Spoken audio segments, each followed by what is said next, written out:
Hi, my name is Jodi Coon, and I am a board-certified behavior analyst working for the Alabama Psychiatric Medication Review Team. This is a collaboration between Auburn University's Department of Psychology and Alabama Department of Human Resources. Today, I'm going to be talking to you specifically about nighttime bedwetting. So if your foster child is staying dry throughout the day but continues to wet the bed, then this video was created for you. Supplemental materials such as data sheets and step-by-step instructions can be found on our website under the For Parents tab. When talking about nighttime bedwetting, there are two primary components. The first one is creating a nightly routine that you will do with your foster child every single night. The second one is delivering something that your foster child really likes when they remain dry throughout the night. We're going to talk about each one separately, so let's start with talking about the nighttime routine. In all, there are 5 steps to this process. The first one is optional, but is highly recommended, and that is the use of a urine alarm, such as this one. Mail-in alarms or any other type of urine alarm can be found at stores such as Target or Walmart, or also online through websites such as Google. You simply clip the alarm onto your foster child's underwear at nighttime. If the child's underwear become wet, then an alarm will sound, notifying both you and your child that their underwear is wet. We will talk about what to do if your child wets the bed later, but for now, simply know that if you can, purchase a nighttime urine alarm. The second step to this process is to create a nightly contract with your child. The exchange could go something like this. You could say something like, "What do you want to earn if you stay dry tonight?" Or, "What do you want to work for staying dry tonight?" Your foster child would then tell you what they would like to work for. So this little boy would like to work for pancakes for breakfast. So then you enthusiastically would respond, "Absolutely, you can definitely work for pancakes for breakfast if you stay dry throughout the night." So now that you've bought the urine alarm and made a contract with your child, let's talk about what to do next. The third step of the process is to establish a nightly bedtime and to restrict fluids 2 hours before their bedtime. It's a good idea to use a bedtime that you're going to be able to use throughout the week. So if you want your child's bedtime to be at 7:30, but you get home at 7:15 3 nights a week, it might be a good idea to push their bedtime back to sometime around 8. So if your child's bedtime is at 8 o'clock, then you're going to start restricting fluids at 6 o'clock. After 6 o'clock, they should really only be drinking fluids if they have to take something like medication. So the fourth step is to take your child to the bathroom right before they go to bed. 5 to 10 minutes before they go to bed, so maybe they're brushing their teeth, you should place your child on the toilet for 5 minutes to try to get them to use the bathroom as much as they possibly can before they get into the bed. The final step, I understand, might be a little bit difficult, but it's highly recommended. If it's possible for you and your family, then wake your child up right when you go to bed. So let's say that your foster child goes to bed at 8 o'clock, but you don't go to bed until 10:30. At 10:30, calmly wake your child up and take them to the restroom. All of these steps decrease the chances that your child is going to have to use the bathroom in the middle of the night, meaning that they're more likely to stay dry throughout the night, which is exactly what we want. Now let's take a minute to talk about what happens when your child stays dry throughout the night and what happens if your child has an accident in the middle of the night. If they have an accident in the middle of the night, it's really important that your child helps as much as possible to clean up the mess. So for older children, this could include them changing their clothes by themselves and changing the sheets by themselves and taking the wet sheets to the washing machine. For younger children who may not be able to do that by themselves, they could still possibly help you clean up themselves and put new clean pajamas on. So it's really important that your child helps to clean up their own mess because oftentimes cleaning up a mess such as wet sheets is not a pleasant experience for your foster child.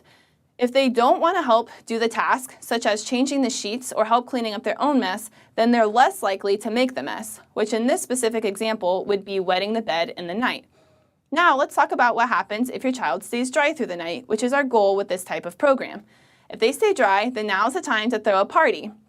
So earlier, the little boy asked if he could have pancakes for breakfast if he stayed dry throughout the night. The mom said, "Absolutely, yes you can." So, since the little boy stayed dry throughout the night, you would make pancakes for your child in the morning. Some children may prefer specific activities, such as going to the park or just hanging out with you or your spouse.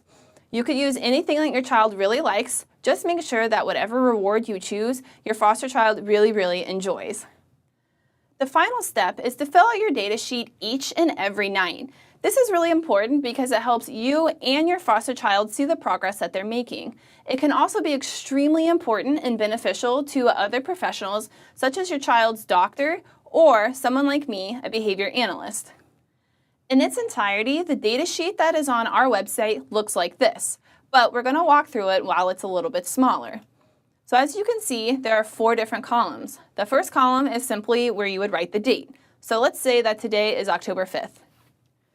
Next, you simply circle whether or not the child woke up dry in the morning. So let's say that we're talking about the little boy that we talked about a second ago who earned pancakes for staying dry throughout the night. Since he remained dry, I get to circle yes. Next, you fill out the number of accidents and the time that the accidents occurred if you have that information. Since he remained dry, I get to put 0 for both of those. Now let's talk about how we would fill out our data sheet if he had not stayed dry. So now let's say it's October 10th.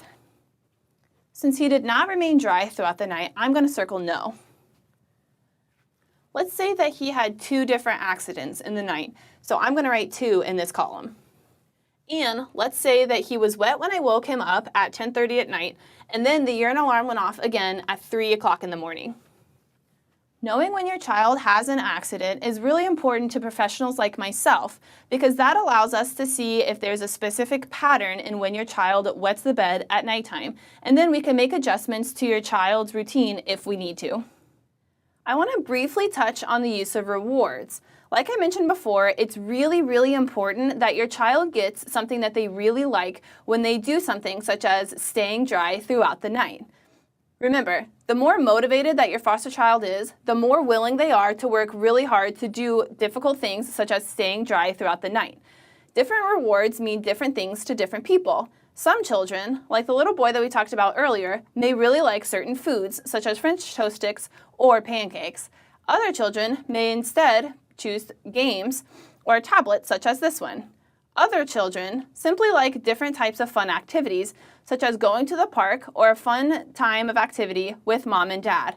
Regardless of what type of reward your child likes, it's really important that you allow them to choose something that they really want.